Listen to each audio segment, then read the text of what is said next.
వారందరికీ ఇప్పటివరకు ఏకీభవించిన వారందరికీ కూడా హృదయపూర్వక వందనాలు. దేవునికి స్తోత్రం. కొద్దిసేపు దేవుని వాక్యాన్ని మనం చదువుకుందాము. ఇంతవరకు ప్రార్థించినందుకు మీ అందరికీ కూడా హృదయపూర్వక వందనాలు.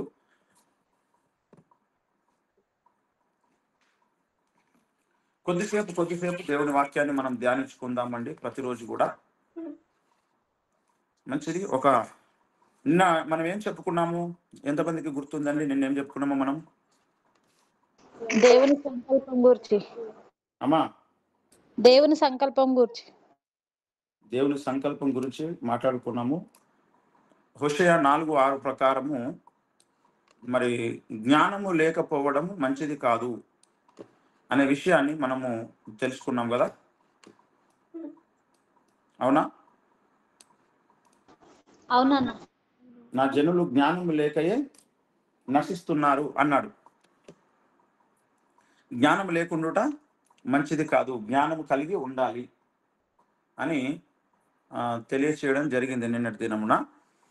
మంచిది. చిరమట ప్రార్థించుకుందాం. స్తోత్రం ప్రభా యేసయ్య, మీ బంగారు పాదాల కొందన లెక్కలేని స్తోత్రాలు ప్రభా. ఈ రోజు కూడా కొన్ని విషయాలు మీ సంఘంగా కూడుకొని నేర్చుకోవడానికి సహాయం చేయండి. మీరు దిగిరండి, దాసుని రక్తంతో కడిగి చేయండి, పరిశుద్ధపరచండి, పవిత్రపరచండి, ఆత్మాభిషేకం దయచండి, తైలాభిషేకం దయచండి. అందరి హృదయాలలో ఉన్న ప్రశ్నలకు సమాధానముగా నీ వాక్య సారాంశ సత్యాన్ని మాకు నేర్పించి బలపరిచి వాడుకొని మయ పొందని వందనాలు స్తోత్రం చెల్లిస్తూ ఇంతవరకు ప్రయాణంలో క్షేమం దయచేసి నడిపించినందుకు వందనాలు దీవించమని యేసునామమున ప్రార్థించారు ప్రమత్తండి. ఆమేన్. మంచిది. ప్రభునందు పిల్లారా, ఉదయం మరి పాస్టర్స్ ఫెలోషిప్ జరిగింది. హైదరాబాద్లో వెళ్ళి రావడానికి దేవుడు కృప చూపాడు. ఇప్పుడే నేను వచ్చాను, కనీసం ముఖం కూడా కడుక్కోలేదు, కాళ్ళు కూడా కడుక్కోలేదు. వెంటనే ప్రేయర్లో నేను అటెండ్ అయ్యాను. ఒక వీడియో మాట్లాడాల్సి ఉండే, ఏంటంటే ఒక గిరిజనులకు సువార్త చెప్పడానికి వెళ్తే ముగ్గురు పాస్టర్లకు వాళ్ళు బొట్టు పెట్టి వెనుకకు తిప్పి పంపించారు. ఆ వీడియో ఇప్పుడు నేను కొద్దిసేపట్లో రిలీజ్ చేస్తా, అందరు చూడండి యథార్థవాది ఛానల్లో. దానికి నేను ఒక వీడియో మాట్లాడాను. తర్వాత ఆంధ్రప్రదేశ్లో పంచాయతీరాజ్ వాళ్ళు ఎన్నెన్ని చర్చెస్ పర్మిషన్ లేకుంటున్నాయి అవన్నీ కూడా సర్వే చేయండి అని చెప్పేసి ఒక లెటర్ రిలీజ్ చేసి వెంటనే మళ్ళీ దాన్ని ఉపసంహరించుకున్నారు ప్రభుత్వము. దాని గురించి కూడా నేను మాట్లాడబోతున్నా. వీడియో మాట్లాడింది ప్రేయర్ టైం అయిందని నేను ఇందులో జాయిన్ అయ్యాను. అయితే కొద్దిసేపు దేవుని వాక్యాన్ని మనం పంచుకుందాము. నేను కొద్దిసేపే మాట్లాడడానికి ప్రయత్నం చేస్తాను. అందరు రెడీగా ఉన్నారా? మీరు లోపలికి రాకండి. ఒకసారి మీరు తంబు పెడితే మీరు యాక్టివ్గా ఉన్నారా నాకు అర్థమవుతుంది. తంబు చేయండి. సుదర్శన్, మున్ని, శేఖర్, హ్యాండ్ కాదు, తంబు చేయాలి. ఓకే, సౌగంధిక ఒక్కొక్కటి చేయండి. జ్యోతి, ఒక నలుగురు యాక్టివ్ ఉన్నారు. నలుగురికి ఆప్షన్ వచ్చింది. మీరు గూగుల్ మీట్లో కూడా ఎట్లా వసంత ఎట్లా మీరు అలా ఆప్షన్స్ ఏముంటాయి, ఎట్లా వాటిని వాడాలో కూడా మీరు తెలుసుకోవాలి. ఏమండి? ఓకే, మంచిది. రెగ్యులర్గా రాని వాళ్ళు ఎవరైతే ఉంటారో మీరు మధ్య ప్రవీణ్, సంతోషం. రెగ్యులర్గా రాని వాళ్ళు మీరు కొన్ని విషయాలు మిస్ అయిపోతుంటారు. కాబట్టి మీరు రెగ్యులర్గా రావాలి, మిస్ కావద్దు. గ్రూప్లో మెసేజ్ పెట్టండి. ఎవరైనా రాని వారు ఉంటే వాక్యం స్టార్ట్ అవుతుంది, త్వరగా రండి అని మెసేజ్ పెట్టండి.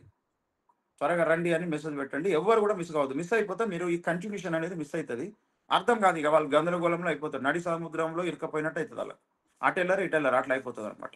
కనుక డైలీ ఒక ½ అవర్ టు 1 అవర్ టైం ప్రతి ఒక్కరు కూడా కేటాయించుకునే పరిస్థితి చూడండి. మంచిది. మనం నిన్న ఎక్కడ ఆగిపోయినామో తెలుసా? నేను మొదటి వచనం హోషేయ 4:6 చదివాను. ఆఖరి వచనం ఏం చదివాను ఎంతమంది గుర్తుంది?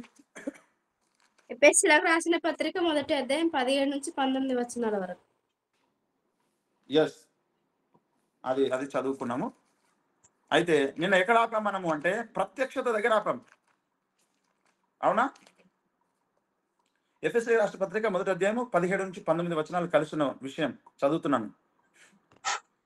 మరియు మీ మనోనేత్రములు వెలిగింపబడినందున ఆయన మిమ్మల్ని పిలిచిన పిలుపు వలనైన నిరీక్షణ ఎట్టిదో, పరిశుద్ధులలో ఆయన స్వాస్థ్యం యొక్క మహిమైశ్వర్యం ఎట్టిదో, ఆయన క్రీస్తునందు వినియోగపరిచిన బలాత్యమును బట్టి విశ్వసించు మన యందు ఆయన చూపుచున్న తన శక్తి యొక్క అపరిమితమైన మహాత్మ్యం ఎట్టిదో మీరు తెలుసుకునవలెనని మన ప్రభు అయిన యేసుక్రీస్తు యొక్క దేవుడైన మహిమ స్వరూపియగు తండ్రి తన్ను తెలుసుకుంటే యందు మీకు జ్ఞానమును ప్రత్యక్షతయును గల మనసు అనుగ్రహించినట్లు నేను నా ప్రార్థనలు యందు మిమ్మల్ని గూర్చి విజ్ఞాపన చేయుచున్నాను. అరవింద్ ఉన్నాడా? అరవింద్ రాలేదా ఈరోజు? అన్న ప్రైజ్ లార్డ్ ఉన్నా. ఇది ఇంతసేపు స్క్రీన్ షేర్ చేయడానికి ఆప్షన్ వచ్చింది, ఇప్పుడు డైరెక్ట్ బ్లాక్ చేసింది అన్న ఈ సఫారీ అంతా. అదే చూస్తున్నా ఒక 5-10 మినిట్స్ లో అది చేసేస్తాను అయిపోతుంది. మొత్తం రికవర్ చేసింది, ఇది రీసెట్ చేసింది అనమాట గూగుల్ మీట్ సెట్టింగ్స్ అంతా ల్యాప్టాప్ లో. రైట్. రికార్డ్ చేస్తున్నావా? రికార్డ్ అవుతుందండి. కుదిరితే యూట్యూబ్ డైరెక్ట్ లైవ్ ఇచ్చడానికి ప్రయత్నం చేయు. తర్వాత నిన్న కూడా అది చేసినాము. కొంచెం వాక్యం స్క్రీన్ షేర్ అయితే లేదన్న లైవ్ ఇస్తే. అది వేరే ప్లగ్ఇన్ కొనాలంట, అది ఆర్డర్ పెట్టిన. ఎంత ఉందంట? 350 ఏమో ఉందండి. అదే తీసేసుకో మరి, తర్వాత చూద్దాం. ఇప్పటికైతే ఇంక ఇది కానీ రికార్డ్ చేస్తాను. త్రూ ఓబిఎస్ నుంచి చేయడానికి అవుతుందేమో చూడు. అదే ఓబిఎస్ నుంచే చేస్తుంటే ఇప్పుడు అంతా రికార్డ్ అవుతుంది స్క్రీన్. కాకపోతే లైవ్కి వెళ్ళేటప్పుడు లైవ్ లో స్క్రీన్ ఏదైతే రికార్డ్ అవుతుందో ఆ వాక్యం వస్తలేదు, వాక్యం విండో వస్తలేదు. ఓకే ఓకే, మంచిది. కెమెరా ఆఫ్ చేయి. రికార్డ్ ఓకే, మంచిది. దేవునికి స్తోత్రం. మరి ప్రభునందు ప్రియులారా, నేను చెప్తాను. ప్రత్యక్షత గల మనస్సు ప్రతి ఒక్కరికి రావాలి అని నిన్నటి దినమున ప్రార్థించుకోండి అని చెప్పి ముగించాను. ఎంతమంది ప్రార్థించుకున్నారు నేను ఈ విషయం నేను చెప్పిన తర్వాత? ఎంతమంది ఇది ఆశిస్తున్నారు? కనీసం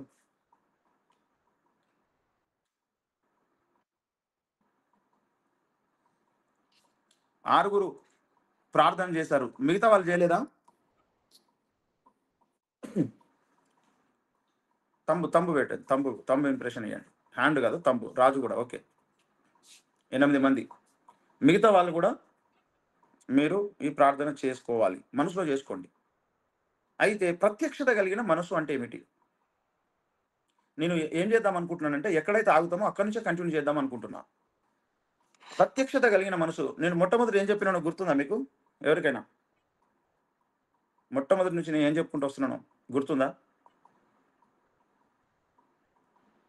వెలుగు గురించి. దావీదు తన తరములో దేవుని సంకల్పానుసారమైన సేవ చేసి. అవును, దావీదు తన తరం వారికి దేవుని సంకల్పం చొప్పున సేవ చేశాడు. మనం కూడా అలాగే చేస్తూ రావాలి అనే దగ్గర మొదలుపెట్టి మనం దేవుని సంకల్పం కొరకు ప్రార్థన చేయాలి, దేవుని సంకల్పం నెరవేరాలని ప్రార్థించాలి, దేవుని సంకల్పం ఏందో మనం తెలుసుకోవాలి. దేవుని సంకల్పము అనేది చాలా ముఖ్యమైన విషయము అని చెప్పుకుంటూ, ఇప్పుడు దేవుని సంకల్పమును గూర్చి తెలుసుకునే విషయంలో నిన్న మనం ఏం నేర్చుకున్నామంటే, దేవుని సంకల్పములో ఉన్న విషయాలు అది జ్ఞానముగా మనకు అనుగ్రహించబడుతుంది. ఆ జ్ఞానం లేకపోతే నశించిపోతారని దేవుడు అన్నాడు. ఆ జ్ఞానం మనం తెలుసుకోవాలి. అందులో దేవుడు పెట్టిన దేవుని సంకల్పం. అవును, దేవుని యొక్క ఆ జ్ఞానం మనం తెలుసుకోవాలి. అందులో దేవుడు ఏర్పాటు చేసిన విధానం ఏంటిదనంటే, ఆ జ్ఞానం మనకి ఏ విధంగా వస్తుందో కూడా తెలియజేశాడు. ఎలా వస్తుందంటే, భవిష్యత్తులో దేవుడు చేయబోయేటువంటి పనిని తన సేవకులకు తెలియజేసుకుంటాడు. ముందుగా ఆ సేవకులలో అపోస్తలులు, ప్రవక్తలు, సువార్తికులు, కాపర్లు, ఉపదేశకులు, విశ్వాసులు అనే సిస్టమ్ ఉంటది. మొట్టమొదటి దేవుడు గృహ నిర్వాహకులకు అప్పగిస్తాడు. ఆ గృహ నిర్వాహకులు అపోస్తలులుగా ఉంటారు. ఆ అపోస్తలుడు అందరికీ చెప్తాడు అనమాట. అపోస్తలుడే ప్రవక్తలు చెప్తాడు, ప్రవక్తలు కూడా దేవుడు కొన్ని రివీల్ చేస్తాడు. వాళ్ళు కలిసి కాపర్లకు, ఉపదేశకులకు, విశ్వాసులకు, బోధకులకు తెలియజేస్తారు అన్నమాట. అపోస్తలుడే అందరికి చెప్తాడు. అపోస్తలునికి దేవుడు చెప్తాడు. ఎట్లా? మోషేకు సినాయి పర్వతం మీద ధర్మశాస్త్రం మోషేకి ఇస్తే మోషే తీసుకొచ్చి ఇశ్రాయేలుకి ఇచ్చాడు. అపోస్తలుని పౌలు భక్తునికి కొత్త నిబంధనలో దేవుని వాక్యం ఆయనకి ఇస్తే 14 పత్రికలు రాశాడు సంఘం కొరకు. పౌలుకు దేవుడు చెప్తే పౌలు మనకు చెప్పాడు, అంటే సంఘానికి చెప్పాడు అనమాట. అది అర్థం కావడానికి కూడా దేవుడు ప్రవక్తలకు చెప్తాడు. దాని యొక్క సారాంశము ప్రవక్తలు కిందున్న వాళ్ళకి చెప్పాలి. అపోస్తలుడు ప్రవక్తలు సువార్తికులకు, కాపరులకు, ఉపదేశకులకు, విశ్వాసులకు, ఈ విధంగా వస్తుంది అన్నమాట సిస్టమ్. ఈ విధమైనటువంటి సిస్టమ్ను ఈనాడు ఈ విధమైనటువంటి రిపేర్ జరుగుతూనే మనం చేసే ప్రార్థన అర్థవంతంగా ఉంటది. అయితే ఇక్కడ ప్రత్యక్షత కలిగినటువంటి మనసు, ప్రత్యక్షత అంటే కనబడుట, చూచుట, మన కనులకు కనబడుట. అయితే మనం చూసేది 2 రకాలు. ఒకటి భౌతిక నేత్రములతో, రెండవది ఆత్మీయ నేత్రములతో మనం చూస్తాము. 2వ కొరింథీయులకు రాసిన పత్రిక 4వ అధ్యాయం 4వ వచనంలో మనం చూసినట్లయితే, ఈ యుగ సంబంధమైనటువంటి దేవత అవిశ్వాసులైన వారి మనోనేత్రములకు గుడ్డితనము కలుగజేశాడు అన్నాడు. ఇది మనోనేత్రములు అన్నాడు. మనోనేత్రములు అంటే మనసుకు 2 నేత్రాలు ఉంటాయి. ఇవి భౌతిక నేత్రాలు. భౌతిక నేత్రాలు కూడా కొందరికి ఉండవు. వాళ్ళని గుడ్డి వాళ్ళు అంటాము. గుడ్డి భర్తలు కొందరు గుడ్డి వాళ్ళు ఉంటారు. కొన్ని అవయవాలు లేని వాళ్ళు, ఉన్న పని చేయని వాళ్ళు. అట్లనే ఆత్మీయ జీవితంలో కూడా భూమి మీద పుట్టిన ప్రతి ఒక్కడు కూడా ఆత్మీయ గుడ్డివాడే. తర్వాత దేవుడు తన సువార్త చేత తనను ముట్టి తన ఆత్మీయ కన్ను తెరుచుట చేత ఏసే దేవుడు, ఏసే వెలుగు, ఏసే రక్షకుడు, ఏసే నిదేవుడు అని తెలుస్తుంది. ఈనాడు ఏసు దేవుడని నమ్మలేకపోతున్నారంటే వాళ్ళకి ఇంకా ఆత్మీయ గుడ్డితనము పోలేదు అని అర్థం.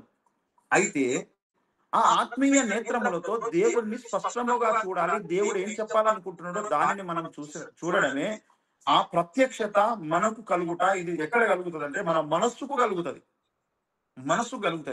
అలాంటి మనస్సు దేవుడు ఇవ్వాలా, దేవుడే ఇవ్వాలా. చూడండి, ఎఫెసీయుల రాసిన పత్రిక 1వ అధ్యాయం 19 మనం చదువుకున్నాము. అందులోనే తను తెలుసుకున్నది యందు మీకు జ్ఞానమును ప్రత్యక్షతను గల మనస్సు అనుగ్రహించినట్లు నేను నా ప్రార్థన యందు మిమ్మల్ని గురించి విజ్ఞాపన చేయుచున్నాను. ప్రత్యక్షతను గల మనస్సు అనుగ్రహించాలి దేవుడు అని నేను ప్రార్థిస్తున్నాను. ప్రత్యక్షతను అర్థము చేసుకోవడానికి కూడా మనసు ఉండాలి. అలాంటి మనసు మనకు ఉన్నప్పుడే దేవుడు చెప్పాలనుకునే విషయం మనకు అర్థమైతే, లేకపోతే అర్థము కాదు. అయితే దీనికి దేవుడే మనలను ముట్టి స్వస్థపరచాల్సి వస్తుంది. ఆయననే మనలను ముట్టి స్వస్థపరచాలి. లేదంటే మనము దేని కొరకో ప్రార్థిస్తాము, అసలు పాయింట్ కొరకు ప్రార్థన చేయము. పిల్లలకు ఎగ్జామ్స్ ఉన్నప్పుడు ఆ క్వశ్చన్కు తగ్గ ఆన్సర్ రాస్తే సరిపోతుంది. అది తప్ప ఆ ఆన్సర్ తప్ప ఏదేదో రాసి ముగించినాం అనుకోండి, మార్కులు వస్తాయా? రావు.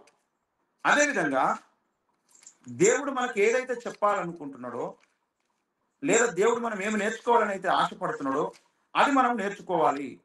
దాని గురించే మనము ప్రార్థన చేయవలసినటువంటి వారమే ఉన్నాము. దాని గురించి ప్రార్థించకుండా మనం దేని కొరకు ప్రార్థించి ఆఖరికి ఆమెను అన్నాం అనుకోండి, అక్కడ దేవుని యొక్క చిత్తము, దేవుని యొక్క కార్యము జరిగే అవకాశము లేదు. కాబట్టి ఆ ప్రత్యక్షత కలిగినటువంటి మనస్సు భక్తులు పొందుకున్నారు. మనం కూడా పొందుకోవాలి. అయితే దేవుని యొక్క వాక్యము మనకు బైబిల్లో పైన 66 అధ్యాయాల్లో కనబడుతుంది. 66 గ్రంథాలలో కనబడుతుంది. ఈ 66 గ్రంథాలలో ఉన్నటువంటి వచనాలను మన కళ్ళు చూస్తాయి, కానీ దాని లోపల ఉన్నటువంటి భావాన్ని చూస్తేనే దేవుని ప్రత్యక్షతను చూసినట్టు. ఈ విషయాన్ని గుర్తుపెట్టుకోండి. ఏమని? భౌతిక కళ్ళు అక్షరాలను చూస్తాయి, వచనాలను. ఆ వచనాల లోపల ఉన్న భావాన్ని మనం చూస్తే మనకు ప్రత్యక్షత కలిగినట్టు. దాని లోపల ఉన్న సంగతిని చూడాలి. ఇదే మాట ఎక్కడ అంటాడో తెలుసా? ప్రకటన గ్రంథము 19వ అధ్యాయం 10వ వచనం. దేవునికి నమస్కారము చేయము, యేసును గూర్చిన సాక్ష్యము ప్రవచన సారమని నాతో చెప్పాను. కింద పుట్నోట్లో 3వ నంబర్ ఉంటది. మూల భాషలో ప్రవచన ఆత్మ అని ఉంది. ప్రవచన ఆత్మ బైబిల్ అంతా కూడా ఎలా రాయబడిందంటే ప్రవక్తల చేత ప్రేరేపించబడి రాయబడింది. ఎవరు కూడా వాళ్ళ ఇష్టం వచ్చింది రాయలేదు బైబిల్లో. అందరూ కూడా ఎలా రాస్తారంటే దేవుని చేత ప్రేరేపించబడిన వాళ్ళు రాశారు. దేవుని ఆత్మ చేత ప్రేరేపించబడి రాశారు. దీన్ని 2వ పేతురు పత్రిక 1వ అధ్యాయం 21వ వచనం చూడండి. 20-21. ఒకడు తన ఊహను బట్టి చెప్పడం వలన లేఖనంలో ఏ ప్రవచనమును పుట్టదని మొదట గ్రహించుకునేవాళ్ళను. ఏలయనగా ప్రవచనము ఎప్పుడు మనుషుని ఇచ్చను బట్టి కలగలేదు, కానీ మనుషులు పరిశుద్ధాత్మ వలన ప్రేరేపింపబడిన వారి దేవుని మూలముగా పలికిరి. ఏమంటే పలికించిన వాడు దేవుడు. ఈ బైబిల్ని అర్థం చేయించేది దేవుడే. ఈ బైబిల్లో ఉన్న సారం కూడా దేవుడే. ఈ విషయం గుర్తుపెట్టుకోండి. బైబిల్ రాయించింది ఎవరు? దేవుడు, పరిశుద్ధాత్ముడు. ఇందులో ఏముంది? పరిశుద్ధాత్మను గూర్చే ఉంది, అంటే దేవుని ఆత్మను గూర్చే ఉంది. ఆత్మ సారమే ఆత్మ అన్నాడు. అక్కడ కింద పుట్టినట్లు మీరు చదివితే సారమే ఆత్మ, ఆత్మనే సారం. ఆ సారం ఎక్కడ దొరుకుతుంది? చెరుకును మనము దాన్ని పిండితే జ్యూస్ వస్తుంది. నిమ్మకాయను పిండితే జ్యూస్ వస్తుంది. అట్లనే ఆపిల్ని పిండితే జ్యూస్ వస్తుంది. గణపదార్థం దాన్ని గ్రైండ్ చేస్తే జ్యూస్ అవుతుంది కదా. చెరుకు గని అంటాం, చెరుకు గని. దానిని మిషన్లో పెట్టి పిండితే రసం ఎట్లా వస్తుందో దాన్ని సారము అంటాం కదా, అది సారము. అట్లనే వాక్యాన్ని పిండితే సారం రావాలి. ఆ సారమే ఆత్మ. ఆ సారము ఆదికాండ 1వ అధ్యాయం నుంచి ప్రకటన గ్రంథం 22వ అధ్యాయం 21వ వచనం వరకు ఉంది. అయితే పైన వచనాలు చంపేస్తాయి మనిషిని. పైన వచనాలు చంపేస్తాయి, లోపల ఉన్న సారము బ్రతికిస్తుంది. ఎవరైనా చెరుకు పొట్టు తినరు. చెరుకులో ఉన్న రసము పిండితే పొట్టు రసం వేరువేరైతాయి. అంతకుముందు చెరుకు గనె రసం కలిసి ఉన్నాయి. ఆ గన్నెలోనే రసం ఉంది. పొట్టు రసము రెండు కలిసి ఉంటే చెరుకు కర్ర. ఆ కర్ర విడిపోతే పొట్టుగా రసముగా మారిపోతుంది. ఇప్పుడు బైబిల్ ఎలా ఉందంటే చెరుకు కర్రలాగా ఉంది మనం.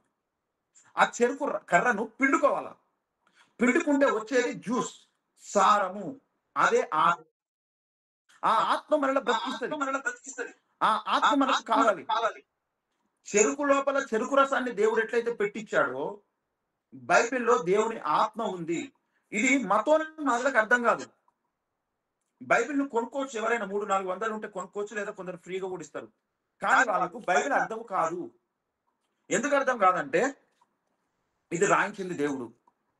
40 మంది ప్రవక్తలతో 1500 సంవత్సరాలు రాయించినవాడు దేవుడు. 66 గ్రంథాలు ఇచ్చింది దేవుడు.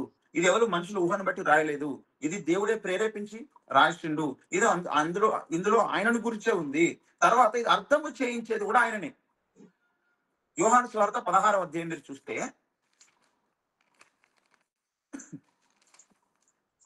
13వ వచనం. అయితే ఆయన అనగా సత్య స్వరూపి అయిన ఆత్మ వచ్చినప్పుడు మిమ్మల్ని సర్వసత్యంలోనికి నడిపించును. Thank you. నన్ను పైన పెడతావా నాకు? ఓకే, అది కిందికి వెళ్ళిపోతే నేను కిందికి చూస్తున్నావు. ఓకే, పర్వాలేదు. అయితే ఆయన అనగా సత్యస్వరూపి అయిన ఆత్మ వచ్చినప్పుడు మిమ్మల్ని సర్వసత్యంలోకి నడిపించును. ఆయన తనంతట తానే ఏమీ బోధింపక వేటిని వినును వాటిని బోధించి సంభవింపో సంగతులను మీకు తెలియచేయును. ఆయన నా వాటిలోనికి తీసుకొని మీకు తెలియజేయును గనుక నన్ను మహిమపరచును అన్నాడు. ఇక్కడ ఏమన్నాడు తెలుసా? వేటిని వినును వాటిని బోధించి సంభవింపో సంగతులను మీకు తెలియజేయును. ఆయన ఆత్మ వచ్చినప్పుడు మిమ్మల్ని సర్వ సత్యంలోనికి నడిపిస్తాడు. నడిపించేది ఆత్మనే. ఆత్మనే నడిపిస్తాడు. ఆత్మనే బైబిల్ రాయించిండు. లోపల ఉన్నది కూడా ఆత్మనే. ఇది మొత్తం చేస్తున్న ఆత్మనే. ఆ ఆత్మ దేవుడు ఎవరికైతే ఇది అర్థం చేయించాలనుకుంటాడో వాళ్ళకే అర్థమవుతుంది. మిగతా ఎవరికి అర్థం కాదు. నీ పక్కనే ఉన్న అర్థం కాదు, మీ ఇంట్లోనే ఉన్న అర్థం కాదు. మీ పక్కనే ఉంటారు కానీ అర్థం కాదు. ఎందుకంటే ఆత్మ దేవుడు మనోనేత్రములు ఎవరైతే తెరుస్తాడో వాళ్ళకి ఈ విషయాలు కనబడతాయి. ఈ మనోనేత్రాలు ఎవరికైతే తెలియబడాయో వాళ్ళకి ఈ విషయాలు అర్థం కావు. అందుకే దావీదు ఏమని ప్రార్థిస్తాడు తెలుసా? దేవా, నీ ధర్మశాస్త్రంలోని ఆశ్చర్యకరమైన సంగతులను చూచినట్టు నా కన్ను తెరువు అని 119వ కీర్తన 18వ వచనంలో ప్రార్థిస్తాడు. ఈ ప్రార్థన రోజు చేయాలి మనం. ఈ ప్రార్థన రోజు అంటే రోజు చేయాలని మనం రోజు చేయాల్సినటువంటి అవసరం ఉంది. ఏమండి? అందుకే ప్రభువు ఆయన మనలను 2 సార్లు ముడతాడు. 2 సార్లు ముట్టినప్పుడు మనకు కనులు తెరవబడతాయి. మొదటిసారి ముడతాడు, 2 సార్లు ముడతాడు. రెండోసారికి స్పష్టంగా మనకు కనబడుతుంది. అక్కడ అన్నాడు, నేను నీ ధర్మశాస్త్రం మంది ఆశ్చర్యమైన సంగతులు చూసినా నాకు కనులు తెరువు. దావీదుకు కళ్ళు ఉన్నాయా లేవా?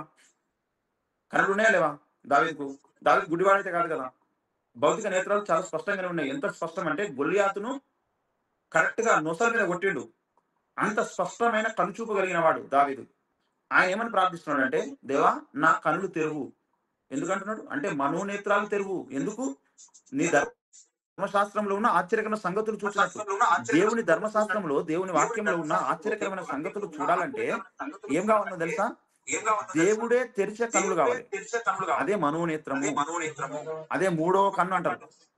అదే 3వ కన్ను అని మాట్లాడుకుంటారు కొందరు. కానీ ఈ కన్నులు ఎక్కడుంటాయి అంటే మనస్సులో ఉంటాయని జ్ఞాని అయిన సొలొమోను కూడా అంటాడు. జ్ఞానికి కన్నులు ఎక్కడున్నాయట?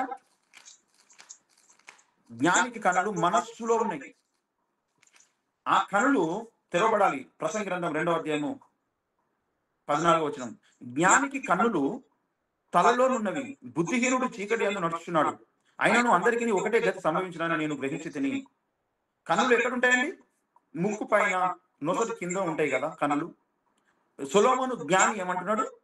జ్ఞానికి కన్నులు తలలో ఉండును. ఎఫెసీయులకు రాస్తూ ఏమన్నా ప్రసంగి 2:14. Right, okay. ఎక్లీషియాసిస్.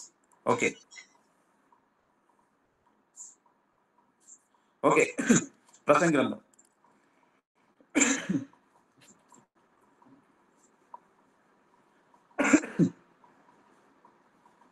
ఏమండి? జ్ఞానికి కన్నులు ఎక్కడున్నాయి? తలలో ఉన్నాయి. తలలో ఉన్న కన్ను చూడాలి.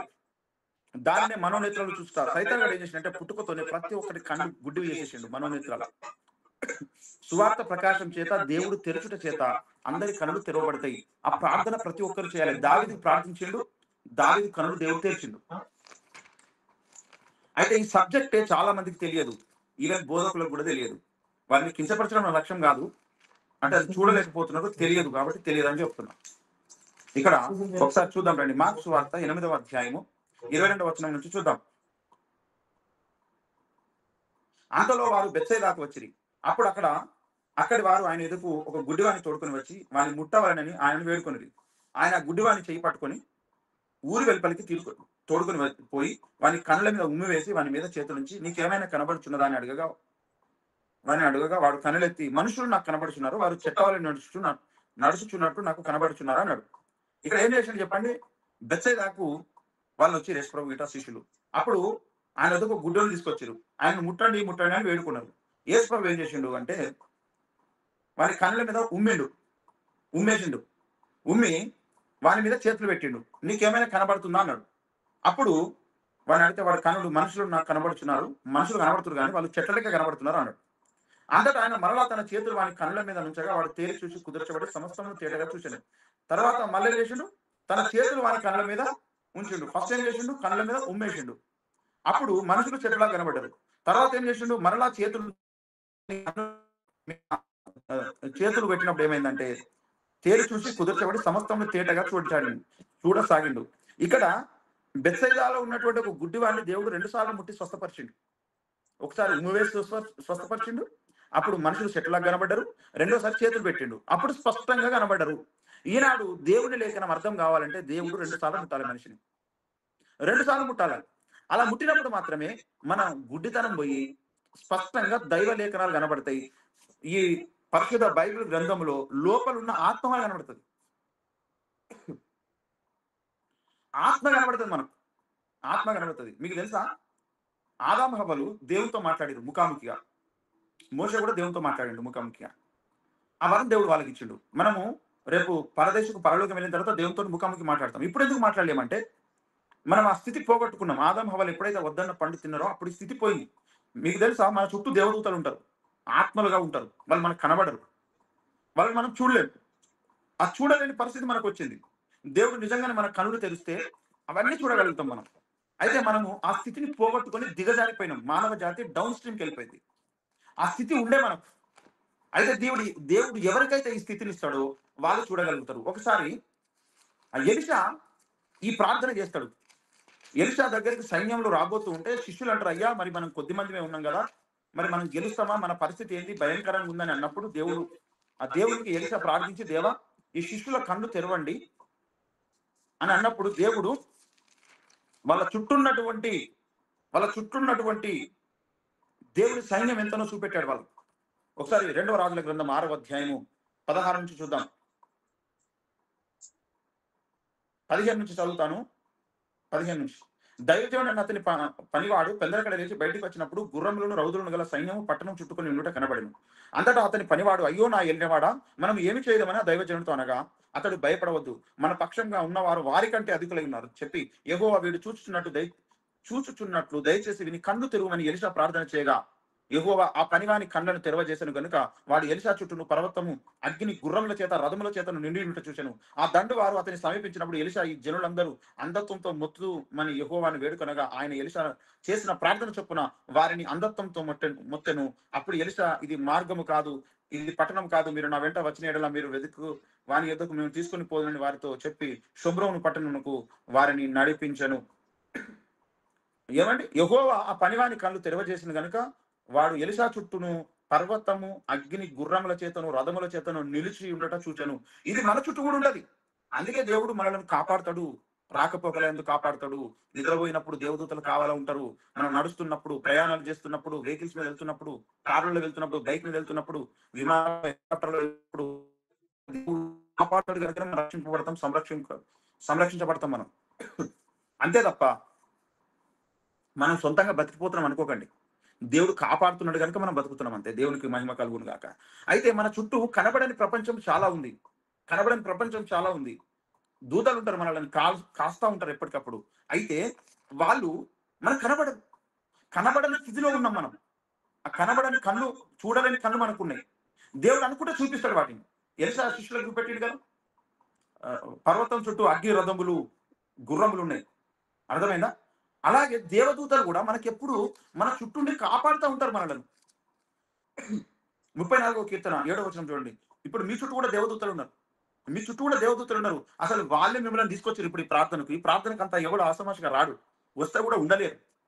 మీరు ఉన్నారు, ఇప్పుడు నిలదొక్కుంటున్నారు, ఉన్నారు అంటే కారణం ఏం తెలుసా?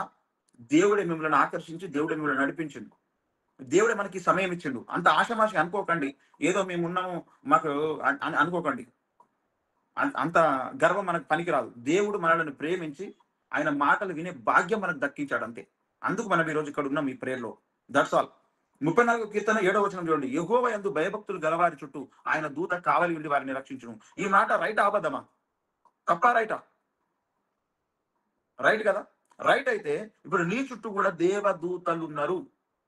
నీ కొరకు స్పెషల్ గా అపాయింట్ చేయబడిన దేవదూతలు ఉంటారు. ఇప్పుడు రాజులు ఉంటే రాజుల కొడుకులు ఉంటారు. రాజుల కొడుకులకు కూడా పోలీస్ వారు ప్రొటెక్షన్ ఇస్తారు. అట్లనే మనం పరలోక రాజ్య సంబంధులము. పరలోక రాజు పెళ్లి చేసుకోబోతున్న వధువు సంఘంలోని అవయవాలను కనాలం గనుక ఆయన మనకు కూడా ప్రొటెక్షన్ పంపిస్తాడు. ఏం ప్రొటెక్షన్ అంటే పరలోకపు దూతల ప్రొటెక్షన్ మనకు పంపిస్తాడు. మన చుట్టూ దేవదూతలు ఉండి నిరంతరం మనం చేస్తున్న పనులన్నీ చూస్తూ కాపాడుతూ ఉన్నారు మనలను. ఆ విధమైన సెక్యూరిటీని దేవుడు మనకు ఏర్పాటు చేశాడు. ఇది నమ్మిన వాళ్ళు ధన్యులు. దేవునికి మహిమ కలుగును గాక. మరి వాళ్ళు మనకు కనబడుతున్నారా ఇప్పుడు? వాళ్ళు కనబడుతున్నారా ఇప్పుడు? నో, కనబడట్లేదు. ఎందుకు కనబడతలేరు? వాళ్ళని చూసే కనులు లేవు మనకు. ఒకవేళ చూస్తే ఏమైతుందంటే మనం ఏం పని చేసుకోలేము. దేవుడు మరి కనులు తెరవచ్చు కదా. నాకు ఒకసారి అనిపించింది, మరి దేవుడు ఒకసారి ఈ ఆత్మీయ ప్రపంచాన్ని దూతలను చూడనిస్తే ఎంత బాగుంటుండే అని, ఎప్పుడు చూసే వరం ఇస్తే ఎంత బాగుంటుండే అని. అప్పుడు మనం తినలేము, పడుకోలేము, నిద్రపోలేము, ఏమి చేయలేము. మనం ఏమి చేయలేము. ఎందుకు చేయలేమంటే వాళ్ళని చూస్తూ ఉంటే నువ్వు ఏం పని చేయగలవు? ఏం చేయలేవు చెప్పండి. స్నానం చేయగలగా, బ్రష్ చేసుకోగలవా, వాష్రూమ్ వెళ్ళగలవా? ఏం చేయలేరు. ఎందుకంటే వాళ్ళు నీకు కనబడుతూనే ఉన్నారు కదా. ఇప్పుడు పాతాళం కనబడ్డది, పరదేశం కనబడ్డది, పరలోకం కనబడ్డది, దేవుడు కనబడుతున్నాడు అనుకోండి, నమ్మకుండా ఒక్కడు కూడా ఉండడు. మన దేవుడు నమ్మమని ఎందుకు చెప్పిండో తెలుసా? ఇవి విని నమ్మండి, నమ్మువాడు రక్షణ చూస్తాడు, నమ్మితే రక్షణ కలుగుతుంది అని ఎందుకన్నాడు? విశ్వాసంతో ఎందుకు ముడి పెట్టిండో తెలుసా? నమ్మిన వానికి, విశ్వసించిన వారికి రక్షణ ఇవ్వాలని. కొందరు నమ్మని వాళ్ళు ఉంటారు, వాళ్ళకి రక్షణ రాదు. నమ్మమని ఎందుకన్నాడంటే ఇది చూస్తే ఎవడైనా నమ్ముతాడు. మన కళ్ళకి ఇక్కడ నుంచి చూస్తే పాతాళము, పరలోకము, దేవుడు, దూతలు, అన్ని దయ్యాలు అన్ని కనబడే అనుకోండి, ఎవడు నమ్మడండి దేవుడిని? ఎవడు నమ్మడు చెప్పండి? అయితే దేవుడు అందుకే వినుట వలన విశ్వాసం కలుగును, విశ్వాసం దేవుని మూలంగా, దేవుని మాటల వలన కలుగును. అలా ఎవడైతే విశ్వసిస్తాడో వానికి రక్షణ ఇవ్వాలని దేవుని ప్రణాళిక.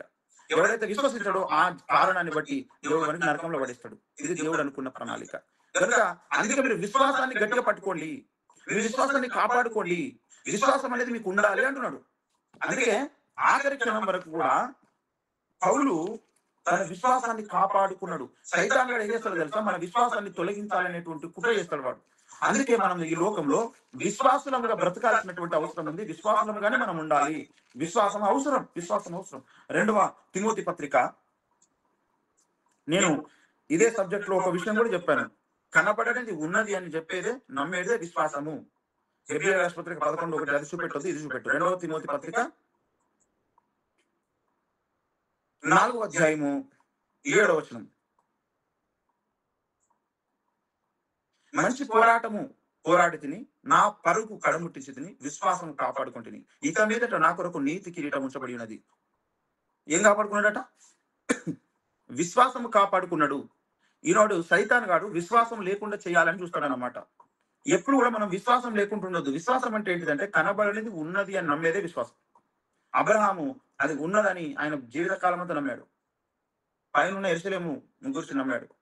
రాబోయే పరలోకం గురించి విశ్వాసంతో బ్రతికాడు. భక్తులందరూ విశ్వాసంతో బ్రతికారు. విశ్వాసంతో బ్రతికినటువంటి వాడు నిజమైన భక్తుడు. విశ్వాసం లేకపోతే దేవుడు వాడిని పట్టించుకోడు. విశ్వాసం అనేది ఉండాలి. మన కండ్లకు కనబడనేది ఉన్నది అని నమ్మడమే విశ్వాసం. దేవుడు కనబడు, ఉన్నాడని నమ్మాలి. పరలోకం ఉన్నది, మన కళ్ళకు కనబడదు, నమ్మాలి. పరదేశం ఉన్నది, మన కళ్ళకు కనబడదు, నమ్మాలి. యేసుక్రీస్తు ప్రభువారు ఈ లోకంలో జన్మించి చనిపోయి తిరిగి లేచి ఆరోపణమయ్యాడు, మన కొరకు రక్తం కార్చాడు. అదేది మనం చూడలేదు, విన్నాము. విన్నందుకు నమ్మాలి. అలా నమ్మితే ఆ విశ్వాసం ద్వారా మనకు రక్షణ వస్తుంది. అందుకే చూచి నమ్మిన వానికంటే చూడక నమ్మినటువంటి వాడు ధన్యుడు. తోమ నీ గాయాలు చూపెడితేనే, అలా నేను ఏలు పెడితేనే తప్ప నేను నమ్మను అన్నాడు. దేవుడు అన్నాడు, చూసి నమ్మిన వానికంటే చూడక నమ్మిన వాడు ధన్యుడు తోమ అని చెప్పాడు. అందుకే ఈ రోజు మనల్ని విశ్వాసులుగా బ్రతికే కృపను దేవుడు మనకిచ్చాడు. అందుకే ఈ విషయాలన్నీ బైబిల్లో రాయించాడు. మనోనేత్రాలను దేవుడు తెరవమని అడిగి దేవుణ్ణి ఆ మనోనేత్రాల చేత ఈ బైబిల్లో ఉన్న ఆత్మ కార్యాలను ఎవరి స్థాయిలో ఎంత వీలైతే అంత చూస్తే దానిని ప్రత్యక్షత అంటారు. ప్రత్యక్షత నీకు ఆత్మీయ సంగతులను నీ మనోనేత్రముతో చూసేదే ప్రత్యక్షత. అది ఒక్కొక్కరికి ఒక్కొక్క స్థాయి ఉంటది, అందరికీ సమాన స్థాయి కాదు. దేవుడు అందరిని సమానంగా ప్రేమిస్తున్నాడు, కానీ అందరికి సమానంగా బహుమానాలు ఇవ్వడు, అందరికీ సమానమైన హోదాలు ఇవ్వడు. ఒకరికి 30 60 100 అనే ప్రతిఫలం ఉంది కదా, అలా ఎవరి క్రియలను బట్టి వారికి దేవుడు జీతం ఇస్తాడు. ఆ జీతాలలో డిఫరెన్స్ ఉంటది. అందరికి సమాన జీతం ఎవ్వరికి రాదు. నీవు చేసుకున్న నీతి క్రియలు, లేదా నువ్వు చేసిన దాన ధర్మాలు, లేదా నువ్వు దేవుని కొరకు చేసిన ప్రయాస కష్టమును బట్టి దేవుడు నీకు బహుమానం ఇస్తాడు, అంతే తప్ప అందరికి సమానమైన జీతం ఉండదు. అందుకొరకనే ఈ పరుగు పందెములో ఒకరికంటే ఒకరు ముందుగా పరిగెత్తడానికి ప్రయత్నం చేయాలి. ఈ లోకంలో ఉన్న ఈ కొద్ది జీవితాన్ని దేవుని కొరకు, దేవుని సేవ కొరకు వాడుకోవాల్సిన అవసరం ఉంది ప్రతి ఒక్కరు కూడా. ఈ విషయం నాకు అర్థమైనప్పుడు నా జీవితాన్ని సమర్పించుకున్నాను 18 ఏళ్ల సమయంలోనే. దేవుని కొరకు రక్షణ పొందిన తర్వాత వెంటనే నేను సువార్త ప్రకటించడం, నేను చేయగలిగిన పని దేవుని కొరకు ఉపయోగపడాలని చేయడం మొదలు పెట్టాను. సైకిల్ మీద తిరిగి సువార్త ప్రకటించాను, అనేక ప్రాంతాలకు వెళ్ళాను, కొన్ని వేల కరపత్రికలు పంచడం జరిగింది. ఈనాడు ఛానల్, యథార్థవాది టీవీ ఛానల్ ద్వారా నాకు తోచింది, నాకు నుంచి అయ్యేది నేను చేస్తున్నా. నీ శక్తి లోపం లేకుండా దేవుడు నీకు ఇచ్చిన పనిలో నువ్వు చేయాలి పని, అప్పుడు దేవుడు నేను జీవిస్తాడు. అట్లా ఒక్కొక్కరిని ఒక్కొక్క స్థాయిలో దేవుడు పెడతాడు. వారు చేసిన పనిని బట్టి జీతం ఉంటుంది. పని చేయకుండా ఎవరు జీతం అడగదు కదా, పని చేయకుండా జీతం అడుగుతారు ఎవరు? అడగకూడదు. అట్లనే దేవుడు మనకి ఏదైతే ఇచ్చాడో, నువ్వు ఏది చేయగలిగితే నీకు ఇచ్చిన టాలెంట్, నీకు ఇచ్చిన బలం, నీకు ఇచ్చిన ధనం, నీకు ఇచ్చిన శక్తి, నీకు ఇచ్చిన అవకాశం ఏదుందో అవకాశం, దేవుడు ఈ రోజు నీకు ఒక పని చేసే సామర్థ్యం ఇచ్చిందంటే అదే దేవుడు నీకు ఇచ్చిన ఒక తలంతు, అదే దేవుడు నీకు ఇచ్చిన అవకాశం, అదే దేవుడు నీకు ఇచ్చిన టాలెంట్. దాన్ని నువ్వు దేవుడి సేవలో వాడినప్పుడు దానికి జీతం ఉంటది, బహుమానం ఉంటది, ప్రతిఫలం ఉంటది. ఈ లోకం చాలా చిన్నదండి. ఈ లోకం చాలా చిన్నది. ఈ లోకంలో మనకున్న సమయం చాలా చాలా చాలా చాలా చిన్నది. 60,000 ఏళ్ల చరిత్ర గడిచిపోయింది. 60,000 ఏళ్ల జీవిత సమయంలో మనం బతుకుతున్నది ఎంత, బతికింది ఎంత, చాలా చిన్న లిటిల్ బిట్ టైమే మనము వచ్చినాం. మళ్ళా ఒక 100 ఏళ్ల తర్వాత మనం ఎవరు ఉండము ఈ లోకంలో. కొత్త మనుషులు వస్తారు. అసలు సంఘం ఎత్తపడుతుంది అనుకోండి, అంత టైం ఏం లేదు. అయితే ప్రత్యక్షత కలిగిన మనస్సు అంటే అర్థమైందా మీకు? దేవుడు 2 సార్లు ముట్టి ఆ వ్యక్తులకు చూపెడతాడు. బైబిల్లో ఉన్న ఆత్మ సంగతులను చూడడమే ఆ ప్రత్యక్షతను చూడట. ఇలాంటి ప్రత్యక్షతలు పౌలుకు అనేకం కలిగాయంట. అనేకం. 2వ కొరింథీయులకు రాసిన పత్రిక 12వ అధ్యాయం 1వ వచనం నుంచి మనం చూస్తే ఈ విషయం ఉంటది.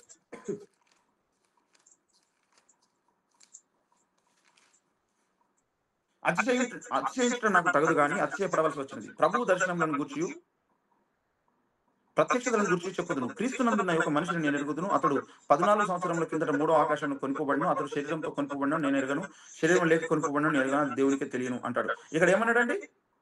ప్రత్యక్షతలను గూర్చి చెప్పుదును, దర్శనములను గూర్చి, ప్రత్యక్షతలను గూర్చి చెప్పుదును అంటాడు. ఆత్మ సంగతులను చూశాడు ఎవరు? పౌలు. పద్మాస లంకలో ఉన్న యోహాను అనేక ప్రత్యక్షతలు చూశాడు. గ్రంథం పేరేంటో తెలుసా? ప్రత్యక్షతల గ్రంథం. చూడండి, ప్రకటన గ్రంథం 1వ అధ్యాయం. మీ బైబిల్స్ లో తీస్తే చాలా మంచిగా ఉంటది.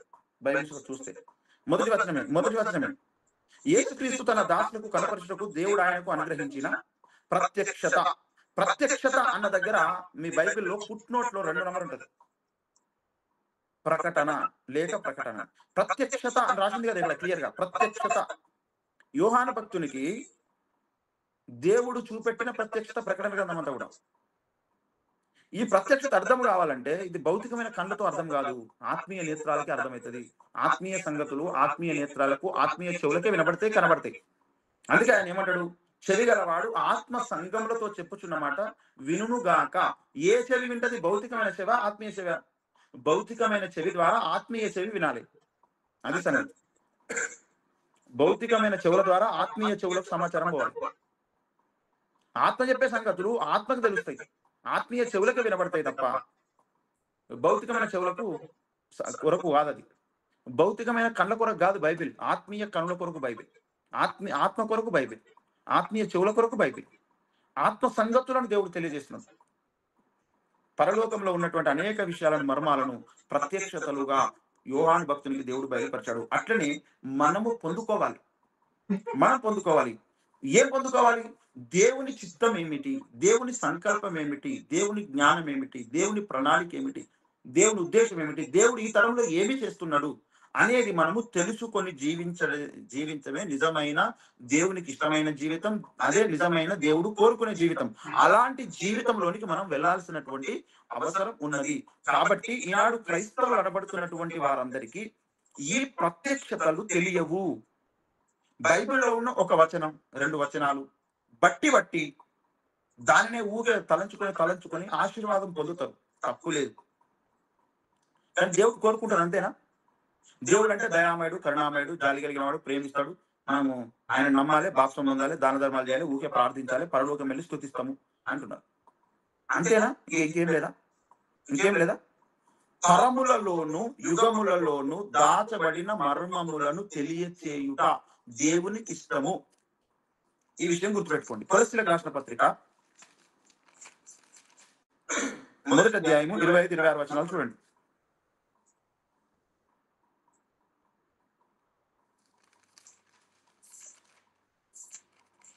దేవుని వాక్యం అనగా యుగములలోను తరములలోను మరుగు చేయబడి ఉన్న మర్మమును సంపూర్ణంగా ప్రకటించుట అంటే ప్రకటన అంటే ప్రత్యక్షత. చదువుకున్నాం కదా ప్రకటన గ్రంథం 1వ అధ్యాయం 1వ వచనంలో ప్రత్యక్షత అన్న దగ్గర పుట్టినోట్లో 5వ నంబర్, అది 1వ నంబర్ ఉంది కదా, అక్కడ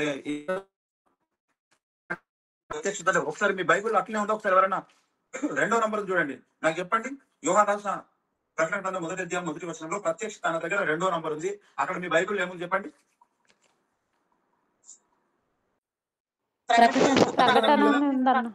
కొలస్సీలకు రాసిన పత్రిక 1వ అధ్యాయం 25వ వచనంలో ఏం చెప్పాడు? ప్రకటించుటకు అంటే ప్రత్యక్షత అని అర్థం. ప్రకటన అంటే ఏంటిది? ప్రత్యక్షతను ప్రకటించుట. ప్రత్యక్షత సంపూర్ణంగా తరములలో యుగములలో తరములలో మరుగు చేయబడిన సంగతులు. మరుగు అంటే ఏంటిది? రహస్యంగా ఉంచబడిన విషయాలని అర్థం. రహస్యంగా ఉంచబడిన విషయాలు. యుగములలో తరములలో మరుగు చేయబడిన సంగతులు అంటే రహస్యంగా ఉంచబడిన సంగతులు.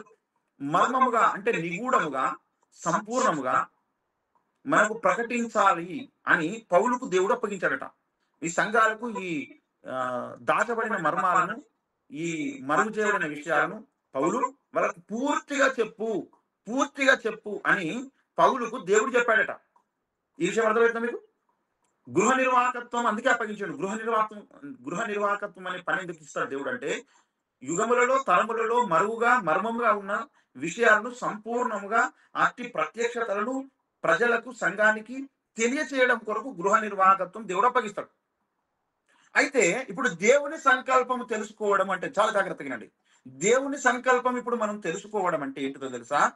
యుగములలోను తరములలోను మరుగు చేయబడిన రహస్యముగా ఉన్న మర్మమైన విషయాలను సంపూర్ణముగా మనము తెలుసుకోవడం దేవుని చిత్తము.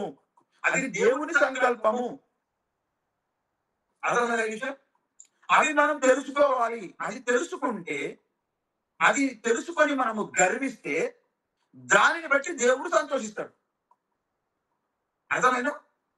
యుగములలో అనేక యుగాలు గడిచిపోయినాయి మనకంటే ముందు, అనేక తరాలు గడిచిపోయినాయి మనకంటే ముందు. అక్కడ కొన్ని మర్మాలు ఉన్నాయి, రహస్యమైన విషయాలు ఉన్నాయి. వాటిని మనము సంపూర్ణముగా తెలుసుకోవాలంటే తెలియజేసే వాళ్ళు ఉండాలి.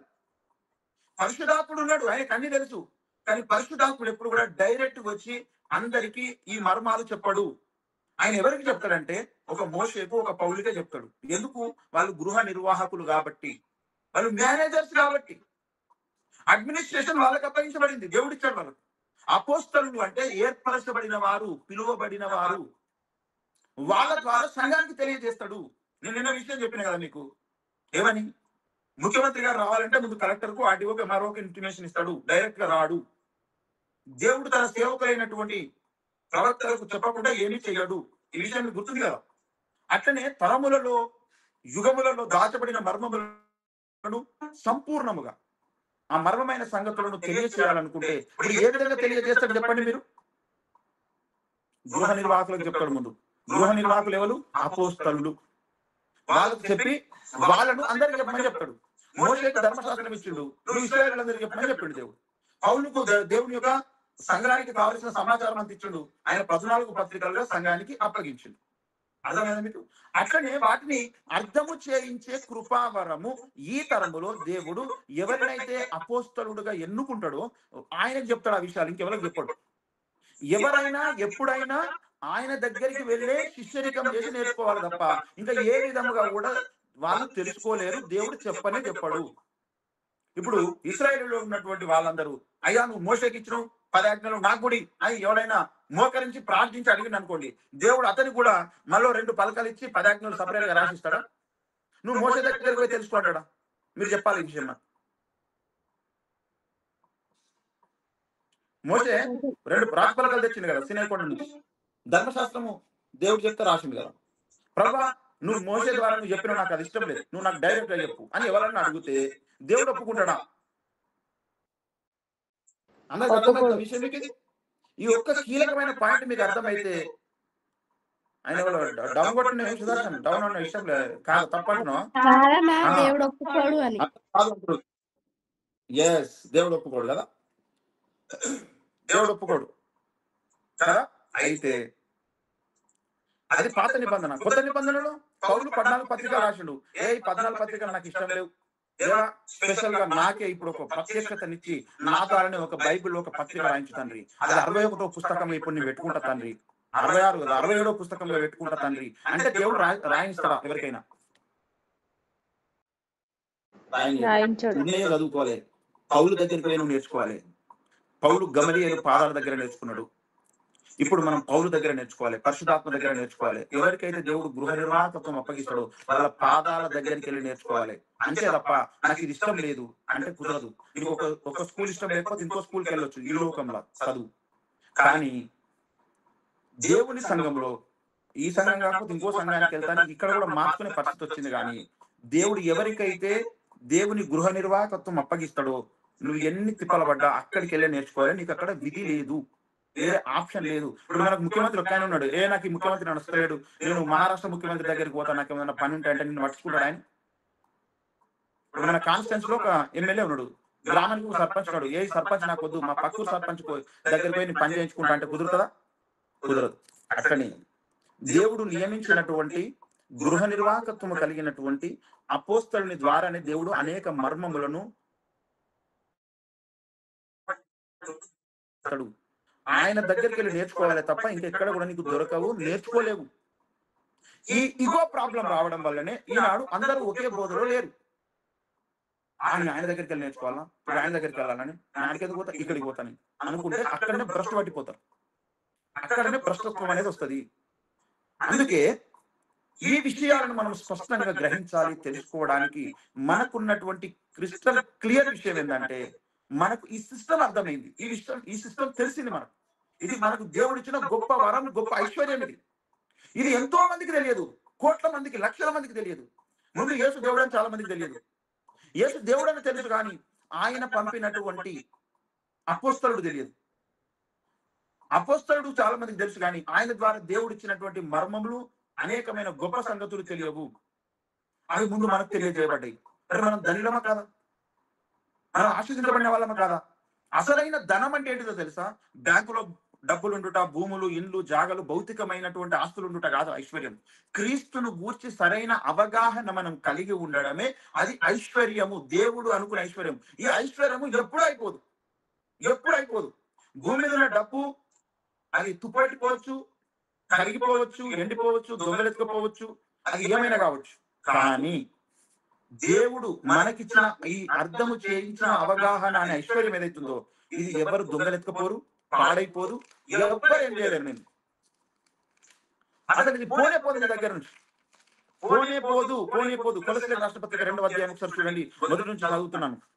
మీ కొరకును లవోదికయ వారి కొరకును శరీర రీతిగా నా ముఖము చూడని వారందరి కొరకును నేను ఎంతగా పోరాడుచున్నానో మీరు తెలుసుకుని కోరుచున్నాను. వారు ప్రేమయందు అతకబడి సంపూర్ణ గ్రహింపు యొక్క సకలైశ్వర్యము కలిగిన వారై దేవుని మర్మమై ఉన్న క్రీస్తును స్పష్టంగా తెలుసుకున్న వారై తమ హృదయములలో ఆదరణ పొందవలనని వారందరి కొరకు పోరాడుచున్నాను. బుద్ధి జ్ఞానముల సర్వ సంపదలు ఆయన యందే గుప్తములై ఉన్నవి. ఎవడైనా చక్కని మాటల చేత మిమ్మల్ని మోసపరచుకున్నట్టు ఈ సంగతిని చెప్పుచున్నాను అన్నాడు. ఇక్కడ ఒక విషయం గుర్తుపెట్టుకోండి, లవోదికయ వారి కొరకు, మీ కొరకు అంటే కొలస్సీ వారి కొరకు, శరీరతిగా నా ముఖం మీరు చూడకపోయినా నేను ఎంతగానో పోరాడుచున్నానో మీరు తెలుసుకొని కోరుచున్నాను. వారి ప్రేమ యందు అతకబడి సంపూర్ణ గ్రహింపు, సంపూర్ణంగా గ్రహించాలి దేవుని యొక్క సంపూర్ణత. తరువాత దేవుడు ఎంతైతే మనకు నేర్పించాలనుకుంటున్నాడో అదంతా. అంటే మీకు వెంటనే ఒక విషయం గుర్తు రావాలి. అకుల ప్రిస్కిల్లలు అపోలో అనే ఆయనకు దేవుని మార్గంను గూర్చి సంపూర్ణంగా తెలియజేశారు. ఇది గుర్తుపెట్టుకోవాలి మీరు. ఇక్కడ సంపూర్ణ గ్రహింపు యొక్క సకల ఐశ్వర్యం అన్నాడు. సకల ఐశ్వర్యం అంటే ఇది. సకల ఐశ్వర్యాలు ఉన్నాయి ఇలా. భూములు, జాగలు, డబ్బు, నగలు, బంగారం, ఎండి, ప్లాటినం, వజ్రం, వైడూర్యాలు అని మనం భౌతిక ప్రపంచంలో ఉన్న వాటి గురించి ఎట్లయితే మనం చెప్పుకుంటామో ఇది క్రీస్తు ఐశ్వర్యం. ఇది ఎలా కలుగుతుంది? తెలుసుకొనుట చేత. స్పష్టంగా తెలుసుకోవాలి, సంపూర్ణంగా తెలుసుకోవాలి. ఇది మీరు పొందుకోవాలి, మీ హృదయాలలో తెలుసుకోవాలి అని నేను కోరుకుంటున్నా అన్నాడు. ఇక నేను డైరెక్ట్ గా కొన్ని విషయాలలోనికి వెళ్ళిపోతా రేపటి నుంచి. అపోస్తలుల కార్యం ఈ విషయం ఒకసారి రిపీట్ చేస్తాను మీకు నేను. అపోస్తలుల కార్యము 18వ అధ్యాయము 26వ వచనం. మీరందరూ ఈ వచనం ప్రకారం తయారు కావాలని నేను కోరుకుంటున్నా. మీరు కొద్ది మంది అయినా పర్వాలేదు, మీరందరూ ఈ వచనం ప్రకారం తయారు కావాలా. నేను నమ్ముతున్నా. నేను ఈ వచనంలో కొంతవరకు కొనసాగిన, కొంతవరకు నేను ముందుకెళ్ళినాను. మీరందరూ ఈ వచనంలో దగ్గరికి రావాలా. 26 ప్రిస్కిల్ల ఆకులయు విని అతన్ని చేర్చుకొని దేవుని మార్గము మరి పూర్తిగా అతనికి విషదపరిచిరి. This is the God's plan.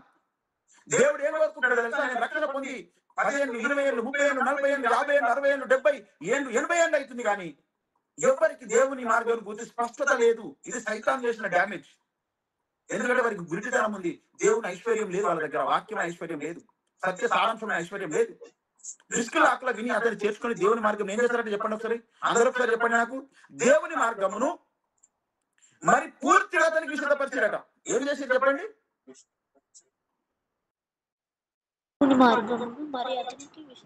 దేవుని మార్గమును ఏం చేశారు? మరి పూర్తిగా. మీరు ఎవరికైనా దేవుని గురించి చెప్పాల్సి వస్తే పూర్తిగా చెప్పాలి, సగం సగం చెప్పొద్దు. గుర్తుపెట్టుకోండి. మీకు పూర్తిగా ముందు మీకు తెలుసా? దేవుని గురించి పూర్తిగా మీకు తెలుసా? రక్షణ అంటే ఏంటి? బాప్తిసం అంటే ఏంటి? క్రీస్తు అంటే ఎవరు? పరిశుద్ధాత్మ అంటే ఎవరు? తండ్రి అంటే ఎవరు? తండ్రి కుమార పరిశుద్ధాత్మలు ఎవరు? దేవుడు ఒకరా ముగ్గురా? బాప్తిసం ఎవరు పొందాలి? ఎలా పొందాలి? ఎప్పుడు పొందాలి? ఎవరివ్వాలి? ప్రభు బల అంటే ఏమిటి? ప్రభు బలకు ఏమేమి పదార్థాలు ఉంటాయి? ఎప్పుడు తీసుకోవాలి? ఎవరు తీసుకోవాలి? ఎవరు ఇవ్వాలి? ఎందుకు తీసుకోవాలి? ఎలా తీసుకోవాలి? తీసుకోవడానికి ఉన్న అర్హతలు ఏమిటి? యేసు ప్రభు ఎప్పుడు వస్తాడు? ఎలా వస్తాడు? ఎందుకు వస్తాడు? ఎక్కడికి వస్తాడు? రావడానికి గల కారణాలు ఏమిటి? బైబిల్ అంటే ఏమిటి? బైబిల్ ఎన్ని గ్రంథాలు ఉంటాయి? బైబిల్ గ్రంథాల ద్వారా మనకు వచ్చే ప్రయోజనం ఏమిటి? బైబిల్ గ్రంథాలలో దేవుడు ఏం రాయించాడు? మనకు అవసరమైనటువంటి విషయం ఏమిటి? ఇలా ప్రతి అంశం, ఏ అంశం గురించి నువ్వు మాట్లాడాలనుకున్నా అందులో నీకు సంపూర్ణ గ్రహింపు ఉండాలి. యేసును గురించి అకుల ప్రిస్కిల్లలు చదువుకోలే వాళ్ళు, డేరాలు కుట్టుకునే వాళ్ళు. పౌలు దగ్గర వాళ్ళు ఉన్నప్పుడు పౌలు వాళ్ళకి అన్ని విషయాలు నేర్పించాడు. కాబట్టి అపోల్లో అనేటోడు విద్వాంసుడు, చాలా చదువుకున్నాడు. 24వ వచనం చూడండి, 18వ అధ్యాయం 24లో. అలెగ్జాంద్రియా వాడైన అపోల్లో అను ఒక యూదుడు ఎఫెసునకు వచ్చెను. అతడు విద్వాంసుడును లేఖనములందు ప్రవీణుడై ఉన్నాడు. అతనికి అన్ని లేఖనాలు తెలుసు. అతడు విద్వాంసుడు, బాగా చదువుకున్నాడు, PhD వరకు చేసుకున్నాడు, స్కాలర్ అతడు. అతడు ప్రభు మార్గం విషయమై ఉపదేశం పొంది తెలుసుకోండి అంతే. He knows Jesus. That's all. Little bit. ప్రభు మార్గం విషయం ఉపదేశం పొంది తన ఆత్మీయందు తీవ్రపడి, అరే నాకు యేసు గురించి తెలిసింది, నేను అందరికి చెప్పాలి అని చెప్పేసి బయలుదేరి చెప్తున్నాడు అనమాట. మంచిదే. అయితే బాప్తిస్మము మాత్రమే తెలుసుకునే వాడైనను యేసును గూర్చిన సంగతులు వివరముగా చెప్పి బోధించుచు సమాజ మందిరంలో ధైర్యంగా మాట్లాడడం ఆరంభించను. యేసును గురించి వివరించి చెప్పుకుంటున్నాడు. ఆయనకు బాప్తిసం గురించి మాత్రమే తెలిసి ఇంకేం తెలియదు. బాప్తిసం గురించి మాత్రమే తెలిసి ఇంకా ఏమి కూడా అతనికి తెలియదు.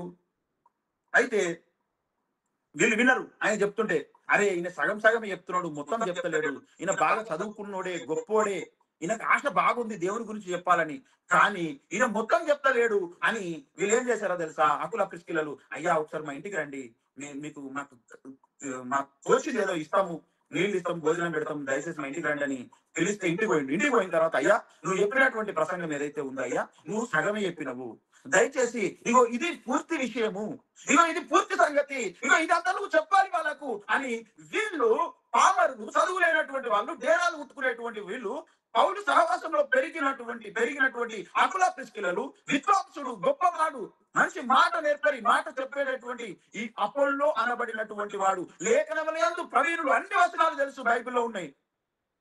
కానీ మార్గము పూర్తిగా తెలియదు ఇతనికి.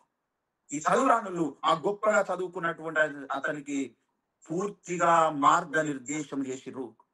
దేవుని మార్గం మరి పూర్తిగా అతనికి విశదపరిచిరు, క్లియర్గా అతనికి చెప్పిండ్రు. అయ్యా నువ్వు సగం చెప్తున్నావు, ఇగో ఇది పూర్తిగా అని పూర్తిగా నేర్పించాడు అనమాట. ఈనాడు దేవుని యొక్క సంకల్పము చొప్పున సేవ చేయడం అన్నా, దేవుని సంకల్పానుసారం సేవ అన్నా, దేవుడు దావీదు తరం వారికి దేవుని సంకల్పం చొప్పున సేవ చేశాడన్నాం కదా. మన తరంలో మనము కూడా దేవుని సంకల్పం చొప్పున సేవ చేయాలి అంటే దేవుని మార్గమును గురించి పూర్తిగా పూర్తిగా పూర్తిగా పూర్తిగా తెలుసుకొని ఉండాలి మనం. ఈనాడు చాలా మంది మీకు తెలుసు, క్రైస్తవులన్న పేరే తప్ప వాళ్ళకి ఏ విషయం కూడా క్లారిటీ ఉండదు. యేసుని గురించి క్లారిటీ ఉండదు, బైబిల్ గురించి క్లారిటీ ఉండదు, చర్చిని గురించి క్లారిటీ ఉండదు, బలం గురించి క్లారిటీ ఉండదు, వాస్తవం గురించి క్లారిటీ ఉండదు, పరిశుద్ధాత్మ గురించి క్లారిటీ ఉండదు, వరాలను గురించి క్లారిటీ ఉండదు, యేసయ్య రాకను గురించి క్లారిటీ ఉండదు, ఈనాడు డినామినేషన్ గురించి క్లారిటీ ఉండదు, బోధనల గురించి క్లారిటీ ఉండదు, ఏ విషయంలో కూడా క్లారిటీ ఉండదు. ఇది సైతాను చేసిన పెద్ద డ్యామేజ్. దీన్ని మనం ఎదుర్కొందామా వద్దా? ఎదుర్కోవాలన్నా వద్దా? ఈ స్పష్టత కలిగి ఉండాలన్నా వద్దా? దేవుడు కోరుకుంటున్నాడు. దేవుని ఇష్టం ఏంటిదంటే, నన్ను ఎవరైతే పరిశీలనగా తెలుసుకుంటారో వారిని బట్టి నేను ఆనందిస్తున్నా. ఎవరైతే నన్ను పరిశీలనగా తెలుసుకొని మరి పూర్తిగా చెబుతారో వాళ్ళ ద్వారా నేను ఈ లోకంలో కార్యం చేస్తున్నా సంపూర్ణంగా. ఈ పని ఎవరైతే ముగిస్తారో వాళ్ళ కొరకు, వాళ్ళ ద్వారా నేను ఈ లోకంలోనికి రాబోతున్నా అని యేసుక్రీస్తు ప్రభువు వారు కోరుకుంటున్నాడు. అప్పుడే అన్నిటికి కుదురుబాటు వస్తుంది, అన్నిటికి దిద్దుబాటు వస్తుంది. దేవుని యొక్క సంఘము మరమ్మత్తు చేయబడుతుంది. పునాదులు మీరు ఏ విషయాన్ని గురించి మాట్లాడినా బైబిల్కి సంబంధించి, దేవునికి సంబంధించి పూర్తిగా మీకు తెలిసి ఉండాలి. మొదటి విషయం, ఆ పూర్తిగా తెలిసిన విషయాలు మీరు ఇతరులకు చెప్పగలగాలి. రెండో విషయం, అంతకు ముందు ఎవరైనా మీతో చెబుతుంటే, మాట్లాడుతుంటే, క్రైస్తవులైతే, బోధకులైతే, వారు చెబుతున్నది పూర్తిగా చెబుతున్నారో, సగం చెబుతున్నారో, అసలు సంబంధం లేకుండా చెప్తున్నారో, కొంచెమే చెప్తున్నారో మీరు వినగానే గుర్తుపట్టగలగాలి. ఒకే చెప్పారు అనుకోండి, అలా పిల్లలు చెప్పేటప్పుడు ఏదైనా మిస్ అయితే మనకు వెంటనే తెలిసిపోతుంది. అరే ఒకటి, ఒక రెండు, ఒక మూడు, ఒక 5 ఒక 6 అంటుండు. అరే 1 4 నువ్వు అనలేదురా అని మనం చెప్తాం. అంత స్పష్టంగా దేవుని మార్గమును గూర్చినటువంటి పూర్తి అవగాహన మనం పొందుకొని ఉండాలి. ఇది దేవుని సంకల్పం ప్రతి విషయంలో. అది మనం నేర్చుకోవాల్సినటువంటి అవసరం ఉంది. ఇది జరగాలని ప్రార్థించాల్సినటువంటి అవసరం ఉంది. ఈ విషయాలు మీకు అర్థమైతే అనుకుంటాను. ఏమండి, ఈ విషయాలు అర్థమైతే అనుకుంటా. అయితే దేవుని యొక్క సంకల్పము వీటన్నిటిని గూర్చి నేర్చుకుంటా. దేవుని మార్గమును గూర్చి పూర్తిగా తెలుసుకోవడం దేవుని సంకల్పం. ముందు దేని గురించి తెలుసుకోవాలి? ఈ తరంలో ఇప్పుడు ఏం నేర్పించాల్సిన అవసరం ఉంది సమాజానికి? ఏది తెలుసుకొని ఏది నేర్పిస్తే అది సరైన పద్ధతి అవుతుంది. ఈ విషయాల పట్ల మనం అవగాహన కలిగి ఉండాల్సినటువంటి అవసరం ఉన్నది. అది మనం తెలుసుకోవడమే దేవుని సంకల్పము తెలుసుకోవడం, దేవుని సంకల్పము గ్రహించడము అని అర్థం. ఇంకా ముందు అనేక విషయాలను మనం తెలుసుకునేటువంటి ప్రయత్నం చేద్దాం. ప్రత్యక్షత కలిగిన మనసు అంటే ఏమిటి? నేను రిమైండ్ చేస్తున్నా. ఆత్మ నేత్రాలకు కనబడేటువంటి విషయాలు బైబిల్లో అక్షరాల లోపల, వచనాల లోపల ఉన్నాయి. వాటిని మనం చూడడమే ఆత్మ నేత్రాలతో ఆత్మీయ సంగతులను, ప్రత్యక్షతలను చూచుట. అది దేవుడు 2 సార్లు మనలో ముడితే తప్ప మనకు కనబడవు. అది దేవా నాకు తెలియచేయని మనం ప్రార్థన చేయాలి. అలా క్రీస్తును గూర్చిన ప్రత్యక్షతలను అవి మర్మముగా తరాలలో, యుగాలలో దాచబడి ఉన్నాయి. అవన్నిటిని నేర్పించడానికి ఈ భూమి మీద ఒక గృహ నిర్వాహకుడు ఉంటాడు. ఆ గృహ నిర్వాహకుని పాదాల దగ్గర మనం నేర్చుకోవాలి. పౌలు గమలియేలు పాదాల దగ్గర నేర్చుకున్నట్టుగా. అలా నేర్చుకున్నప్పుడే అది మనకు అర్థమవుతుంది. అంతే తప్ప దేవుడు నేరుగా వచ్చి నీకు చెప్పడు. దేవుడు నీతో పర్సనల్ విషయాలే మాట్లాడతాడు. నీ కుటుంబం, నీ వ్యక్తిగత జీవితం గురించి మాట్లాడతాడు తప్ప వేరే వాళ్ళ విషయాలు, సంఘం విషయాలు నీకు అసలే చెప్పడు. కలెక్టర్ గారి దగ్గర నువ్వు వెళ్తే నీ పర్సనల్ మ్యాటర్ మాట్లాడతాడు తప్ప మరి ఇప్పుడు మీ ఊర్లో ఏం జరుగుతుందంటావు, మీ ఊర్లో ఏం చేద్దామంటావు, మీ జిల్లాని ఎట్లా బాగు చేద్దామని ఎవరితో మాట్లాడు. పర్సనల్ ఇష్యూ మాత్రం మాట్లాడు. అట్లనే దేవుడు కూడా నీ దగ్గరికి వచ్చినప్పుడు దేవుని వాక్యం కూడా నీకు వ్యక్తిగతంగా ఉపయోగపడుతుంది. కానీ సంఘం కొరకు దేవుని వాక్యం మన దగ్గరికి రాదు. అది ఎవరి దగ్గరకు వస్తుంది? గృహ నిర్వాహకుల దగ్గరికి వస్తుంది. వాళ్ళు ఏం చేస్తారు? వాళ్ళ కింద ఉన్నటువంటి వాళ్ళకి నేర్పిస్తారు. ఏం నేర్పిస్తారు? దేవుని సంకల్పం అంతా నేర్పిస్తారు. దేవుని సంకల్పం అంటే ఏంటిది? తరములలో యుగములలో దాచబడిన దేవుని మర్మములు, దేవుని సంగతులు. అది ఎందుకు మనకు అవసరం? సంపూర్ణ సిద్ధిని ఉండడానికి. మనమందరము క్రీస్తునకు కలిగిన సంపూర్ణతకు సమానమైన సంపూర్ణత పొందుకోవడం కొరకు ఇవన్నీ మనకు అవసరం. ఈ ఒక్క మాట మీకు చూపెడతా నేను, కొంచెం ఓపిక పట్టండి.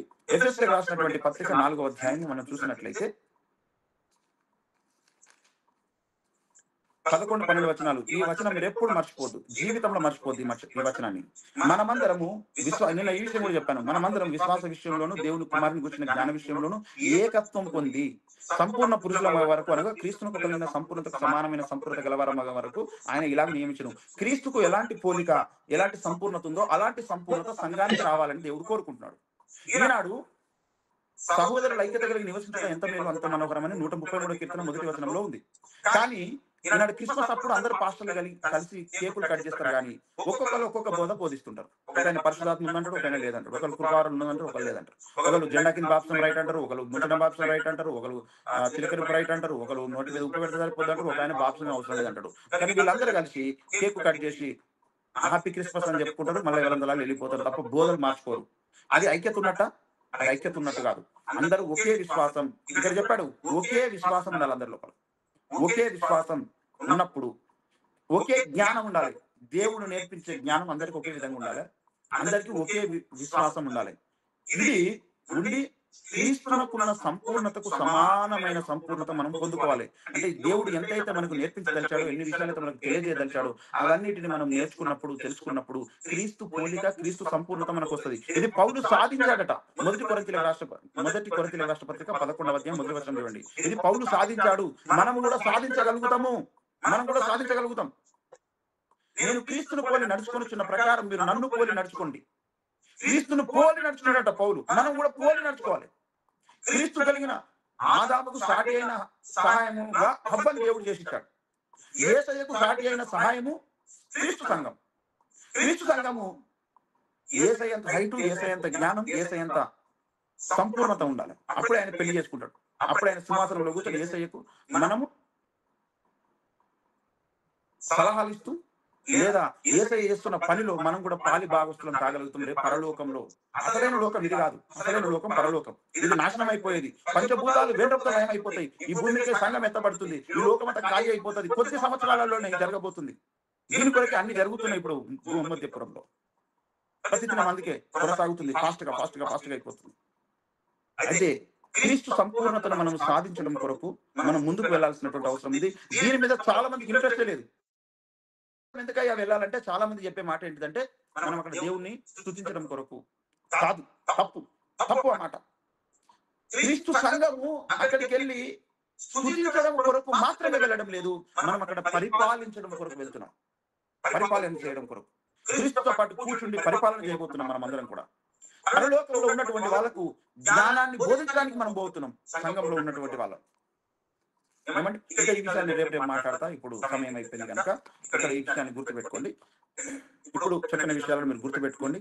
యుగములలో, తరములలో దాచబడిన మర్మాలు ఏమిటి, ఏవి తెలుసుకోవాలి, ఎటువంటి తెలుసుకోవాలి, ఈ విషయాలను మీరు ఒకసారి ఆలోచించండి. మీకు ఏమైనా డౌట్ వస్తే నాకు ఎప్పుడైనా మీరు కాల్ చేయొచ్చు, ఎప్పుడైనా మెసేజ్ పెట్టొచ్చు. మీకు చాలా డౌట్స్ రావాలా, ఇన్ని విషయాలు మాట్లాడినాయి కదా, మీకు చాలా డౌట్స్ రావాలా. డౌట్ వస్తేనే మీ మైండ్ తలకాయ పనిచేస్తుంది. ఈ విషయాల మీద అర్థం. మీకు ఒక్క ప్రశ్న కూడా వస్తలేదని అంటే మీ తలకాయ మీరు దృష్టి సరిగా పెట్టలేదని అర్థం. మీకు ప్రశ్నలు రావాలి. ఎన్ని ప్రశ్నలు వస్తే అన్ని ప్రశ్నలు నాకు వాట్సాప్ చేయండి. ఎన్ని ప్రశ్నలు వస్తే అన్ని ప్రశ్నలు నాకు కాల్ చేసి అడగండి. మీకు ప్రశ్న పుట్టాలి. ఏ విధమైన ప్రశ్న అయినా సరే మీరు అడగండి. ఈ మాటని బైబిల్ ప్రకారం చెప్తున్నా సుమా, ఉత్తరం చెప్తలేను. ఏ పాస్టర్ కూడా మీరు నన్ను ప్రశ్నలు అడగండి అని చెప్పాడు. అలా చెప్పకపోతే పరిశుద్ధాత్మ కార్యం కాదు. ఎఫెసీయులకు రాసినటువంటి పత్రిక పేతురు పత్రికలో, మొదటి పేతురు పత్రికలో 5:16 ఏమంటాడు తెలుసా?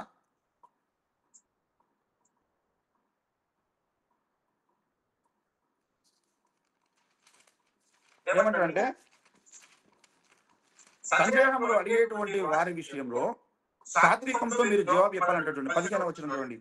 4:15-16 హేతు అడుగు ప్రతివానికి సాత్వికంతోను భయంతోను సమాధానం చెప్పుటకు ఎల్లప్పుడూ సిద్ధంగా ఉండండి. ఇది ప్రతి విశ్వాసి బాధ్యత, ప్రతి సేవకుని బాధ్యత అండి. కొంతమంది పాస్టర్లను ప్రశ్నలు అడిగితే నన్నే ప్రశ్నలు అడుగుతావా అంటారు. అది సైతాను గర్వం. సైతాను ప్రశ్నలు అడగని అడిగింది. ఎందుకంటే వాడు గర్విష్టి, వాడి దగ్గర జవాబు లేదు. యేసయ్య ప్రేమ కలిగిన వాడు, సమాధానం ఆయన పేరే. ఆయన ప్రశ్నలు అడుగుమంటాడు. ఇర్మియా గ్రంథం 33:3 అన్నాడు, నన్ను అడగండి, నాకు బుర్ర పెట్టండి, నేను ఉత్తరం ఇస్తాను మీకు. మత్తయి 7:7 నన్ను అడుగుడి మీకు ఇవ్వబడును అన్నాడు. ఇక్కడ సాత్వికముతో రేపు నేను మీకు కూడా చెప్తున్నా, మీరు ఎవరికైనా సువార్త చెప్తే వాళ్ళు మిమ్మల్ని ప్రశ్నలు అడగాలి. వాళ్ళు అడిగిన ప్రతి ప్రశ్నకు మీరు జవాబు చెప్పాలి. అది ఎట్లా చెప్పాలి? ప్రతి వానికి సాత్వికంతోను భయముతోను సమాధానం చెప్పడానికి ఎల్లప్పుడూ సిద్ధంగా ఉండాలి. నేను 24 గంటలు రెడీగా ఉన్నా. నన్ను ఒక్కొక్కరు ప్రశ్నలు 3 గంటలకు అడుగుతారు, 2 గంటలకు అడుగుతారు, 1 గంటలకు, రాత్రి 12 గంటలకు మెసేజ్ పెడతారు, కాల్స్ చేస్తారు. దేవుని సేవకుడు అంటే 12 గంటలు సేవ చేసి 12 గంటలు నిలబెట్టాడు కాదు. దేవుని సేవకుడు అంటే 24 గంటలు పనిచేస్తాడు. అలా ఉండడానికి మనం ప్రయత్నం చేయాలి. నేను ప్రయత్నం చేస్తున్నాను. అందుకని రాత్రి పగలు ఎవరు ఏ ప్రశ్న అడిగినా దానికి సమాధానాలు పంపిస్తా ఉంటా, చెబుతా ఉంటా. అలా కొన్ని వందల మంది రక్షణ పొందిన వాళ్ళు ఉన్నారు. రక్షణ పొందిరు, సత్యంలోకి వచ్చారు, పాస్టర్గా అభిషేకం పొందిరు, ఈనాడు కొనసాగుతున్నారు కూడా. దేవుని ప్రకటన గ్రంథ సారాంశం అనే కార్యక్రమం ద్వారా ఒకేసారి 500 మంది సేవకులు మన మినిస్ట్రీతోని ఈ దర్శనానికి కట్టుబడి ఉన్నారు. దీన్ని దర్శనం అంటారు. ఈ తరంలో దేవుడు బయలుపరిచిన దర్శనం ఇదే. దేవుని సంకల్పం చొప్పున సేవ చేయడం అంటే దేవునికి కలిగిన సంపూర్ణతకు సమానమైనటువంటి సంపూర్ణత కలిగే వ్యక్తులను తయారు చేయడం. ఇది ఒక దర్శనం. ఈ దర్శనానికి కట్టుబడి మనం ముందుకు కొనసాగాల్సినటువంటి అవసరం ఉంది. ఏమండి, 500 మంది పాస్టర్లనే నేను సత్యంలోకి నడిపించగలిగిన కార్యక్రమం ద్వారా అది దేవుడు చేసిన కార్యం. సేవకులను విశ్వాసం కాదు. అట్లా ప్రతిరోజు కొన్ని వందల మంది సేవకులు ఆలోచిస్తూ ఒక్కొక్కరు సత్యంలో కట్టబడుతున్నారు. వాళ్ళ బోర్డు పేరు ఏదైనా ఉండాలి, మనకు అవసరం లేదు. సత్యము ప్రతి ఒక్కరిలో ఉండాలి. అందుకే దేవుడు ఏమన్నాడు? సత్యమందు వారిని ప్రతిష్ఠ చేయము, నేనే సత్యం అని యేసుప్రభువు వారు చెప్పారు. ఎన్నో విషయాలు మాట్లాడేది ఉన్నది. కనుక మీరు కొద్ది మంది అయినా నేను ఇంత విలువైన టైంను తీసుకొని చెబుతున్నా, మీరు ఎవరు మిస్ కావద్దు. మీరు మధ్యలో ఎక్కడ మిస్ అయినా మీకు చాలా విషయాలు మిస్ అయిపోతాయి. అందుకే మీరు ఒక 1/2 అవర్ 1 అవర్ టైం కేటాయించుకోండి డైలీ. మీరు అనేక విషయాలు నేర్చుకుంటారు, ఇతరులకు చెప్పేటట్టుగా మీరు తయారవుతారు. మీరు 10 మందే కావచ్చు, 12 మందే కావచ్చు, కానీ చాలా విలువైన వ్యక్తులు అని నేను నా విలువైన టైం తీసుకొని చెప్తున్నా. మీ టైం విలువైంది, నా టైం కూడా విలువైంది. నేను దినమంతా ప్రయాణం చేసి పని చేసి అలసట లేకుండా ఉండి ఈ టైం తీసుకొని చెప్తుంటే ఊరికనే కాదు, మిమ్మల్ని సంపూర్ణ స్థితిలో నడిపించాలి అనేది. దీనికి వేల మంది, లక్షల మంది రారు. స్వార్థ కూడిక, స్వస్థత కూడికలు పెడితే లక్షల మంది వస్తారు. కానీ సత్య స్వార్థ, సత్య పరిశోధన తరగతులు పెడితే లక్షల మంది, వందల మంది కూడా రారు. యేసయ్య దగ్గర రొట్టెలు తిన్నారు, 5 రొట్టెలు 2 చేపలు 5,000 మంది తిన్నారు. తర్వాత 7 రొట్టెలు 10,000 మంది తిన్నారు. వాళ్ళందరూ వేరు. నా శరీరం నా రక్తం తాగండి అని యేసుప్రభువు చెప్తే 12 మంది లేరు. వేల మంది, లక్షల మంది అయిపోయి వాళ్ళందరూ తిననీకి దేవుడు ఇస్తే ఏమన్నా పొందుకొని వస్తారు. కానీ ఆయన చెప్పింది విని ఆయన మనలో నిలుపుకోవాలనే దానికి కొద్ది మంది వస్తారు. కొద్ది మంది ఎప్పుడు గుర్తు పెట్టుకోండి. యేసయ్య చేసిన సేవలో 1000 మంది పోయి 12 మంది మిగిలిరు. సత్య సేవలో కూడా 1000 మంది పోయి 10-12 మంది మిగులుతారు. మళ్ళీ మనం చూస్తే 10 మంది ఉన్నాం. ఇది దేవుని రేషియో. ఇది దేవుని రేషియో, గుర్తుపెట్టుకోండి. అందుకే దేవుడు ఏమంటారు? చిన్న మంద భయపడకుడి. దేవుని పోలికలోనికి చెప్పబడేటోళ్ళు చాలా లిటిల్ బిట్ నంబర్, చాలా తక్కువ మంది, చాలా తక్కువ మంది. ఐగుప్తు నుంచి కనానుకు వెళ్ళినటువంటి ఇశ్రాయేలీలు, అందులో అడుగుపెట్టిన వాళ్ళు 2, యెహోషువ, కాలేబులు. అంత రేషియో ఉంటది అనమాట. కాబట్టి మరి ఆ విషయాలను మనం ఇంకా ఒక్కొక్కటిగా తెలుసుకునే ప్రయత్నం చేద్దాం. ఇంతవరకు దేవుడు అనేక విషయాలు మాట్లాడాడు. వాటన్నిటి కొరకు ప్రార్థించుకోండి. ఇతరులకు నచ్చపెట్టగా మీరు తయారు కండి. అందరిని బట్టి దేవునికి మహిమ. విన్న విషయాలను దేవుడు మనందరి వినికిల్లో ఆశ్రయించినాక ప్రార్థించుకుందాం. కృపగల తండ్రి, దయగలిగిన దేవ, దయమడి, కరుణామడి, విన్న మాటలను మా అందరిలో కలిపచేసి దీవించి ఆశ్రయించి నీ పోలికలను మమ్మల్ని చెప్పండి. మరి నీ మార్గం సంపూర్తిగా మాకు తెలియచేయండి.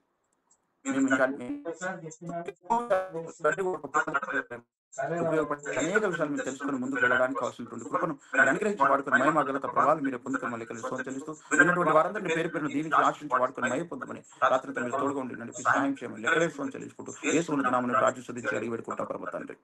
ఆమె తల్లి దేవుని ప్రేమ యుక్తమైన కృష్ణ ప్రసాదాత్మక సవాసం మనకు భూలోకం సకల భక్తి కొడుకు తోడైంది తీసుకొచ్చే వరకు లోకంత వరకు దేవుడి కృపాకాంతల సంరక్షణ నిరంతరం తోడైండును గాక. ఆమేన్, ఆమేన్, ఆమేన్. ప్రేజలార్డ్, అందరికీ వందనాలు, అందరికీ గుడ్ నైట్.